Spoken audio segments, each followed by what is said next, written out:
Good afternoon, everyone. Welcome to our pre-match press conference to preview our game against Fulham. We'll start off with Vinny at Sky. Practicing these slides in training? Well, I'll wait for the moment and hopefully it'll work well when I do so. Ultimately, David, we'll look back at the transfer window. How satisfied are you with what you were able to do on deadline day? I think if we were honest, we'd like to have done more if possible, but it wasn't for the want of trying, that's for sure. So how is Tyrique George settling in? I think he's settled in fine. He's a few days training with us now. So yeah, he's a exciting young player, which we hope we'll be able to show that in the coming weeks and months. He scored for Fulham. He scored for Chelsea, I should say, down at Fulham last season. I just wonder how ready you feel he is for first team football. I appreciate it is early days in his time. Well, he's played a lot of first team football with Chelsea, whether it be in the Conference League, etc. So he's still a young player, obviously. It gives us some backup with injury to Jack Grealish, so because of that it gives us an extra player as well, and was required. You've obviously still got Dwight McNeil around as well. It was his assist that led to Michael Keane getting the second goal for you down at Fulham last season as well.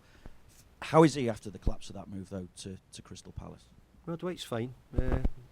He's training as well, so no, Dwight's okay. So he understands exactly where it went wrong and how it broke down. So he knows everything about it, and there's no problems there. Yeah, what's your take on how the deal collapsed? What can you tell us? Well, I wouldn't talk too much, but I can tell you 100% it had nothing to do with Everton Football Club, that's for sure.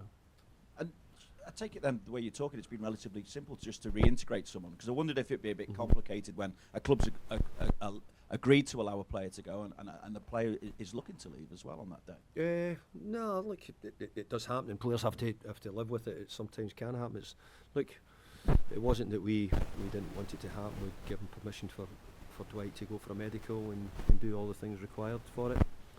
So it was very hard to do much more than we done. And Harrison Armstrong hasn't gone back out on loan. What ultimately persuaded you to keep him around? I think he's done well since he's been here. I think maybe we keep him. I honestly, because of my close links and connections with Preston North End, wanted him to stay there, because I think Preston have got a great chance at the playoffs. And I think to be a young player and maybe play in those games and have the opportunity to do so is a big thing. But look, I think the injuries we had over January, I think rocked us a wee bit. We were really low in players for long periods, and because of that, we had to bring him back. And I have to say he's done fine. But there's much more competition now in the second half of the season. Hopefully we don't have the level of injuries, and obviously the AFCON around about the January time made it a difficult time. Since he's been back though, what's most impressed you about him? I think his ability to fit in. I always felt that he's got a lot of things going for him regarding his football. He's quite a clever footballer, can take information on as well. He's got a long way to go. He's at the start of a journey which hopefully he'll be a Premier League player for the next, 10, 15 years, whatever it may be. But no, we're pleased, and I think we want to encourage our own young players, and we want Harrison's a good marker for all the young players in the academy here to say, look, this can be done, and hopefully we can try and get a few more through. The group as a whole now, how do you assess the challenge of pushing back up towards those European spots now? Well, hanging in there when we can. We're in difficult game territory. Every game is difficult in the Premier League, and it has proved to be this season. But hopefully we can try and keep it going. And I've always said I hope we could get one more go at that, where we could maybe jump into the top 6 or 7 somewhere along in the run in here. And I hope we can hang in and give ourselves that opportunity, maybe in a month or so's time. This game's a good marker for that level on points. As I make it, there's 6 clubs who are separated by just 3 points, pushing up towards 6th, 7th place in the table. Yeah, Fulham have done really well. They didn't start the season awfully well, but they've certainly picked up. Marco's done a great job as he's done it at all his clubs, and they're a good side, Fulham, so it'll not be an easy game. Good luck. Thank you. Thanks, Vinny. We'll go to Simon at Premier League Productions. Hello again. Seem to have visions of you having good memories against Fulham, whether it be at home or down there, winning as a player, as a manager, and your first game in charge when you came back here as well. Yeah. What are your memories of that? Well, also it's a memory that will never go away. Was my first game back here, or my first game here, I should say, not back here. My first game here, I had Fulham, and David Unsworth scores after about 20 seconds or something, and it was amazing that because we were in a difficult position there, a relegation position, and we went on to beat Fulham. And to be fair, over the years, even at Preston North End, we had big battles with Fulham. Fulham topped us. I think Tigana was a manager, and over the years we did. I think one of the games we beat them down there. So a long time ago that now it seems, but no, look, it's always been. I think Fulham have continued to grow as a football club, and I think they've built, and they're certainly a really well established Premier League club now. Like this one, it feels like, without wanting to use that expression, like a proper old school football club. Even the ground when you go in there has those sort of traditions, don't they? It's a terrific stadium, and I think everybody who goes there will tell you that, and they've done a lot of work to make it better as well with the new stand they've got as well. But I think just the feeling of going to sort of West End of London, the Cottage, and all that, it's always a sort of iconic stadium, I think, for people who've been around the Premier League. Just a quick one, if I may, on injuries. How's Vitali looking?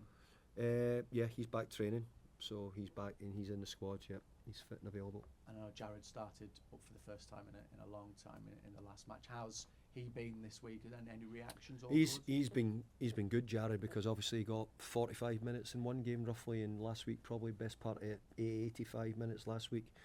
So no, we're pleased, Jared. I thought he played ever so well last week.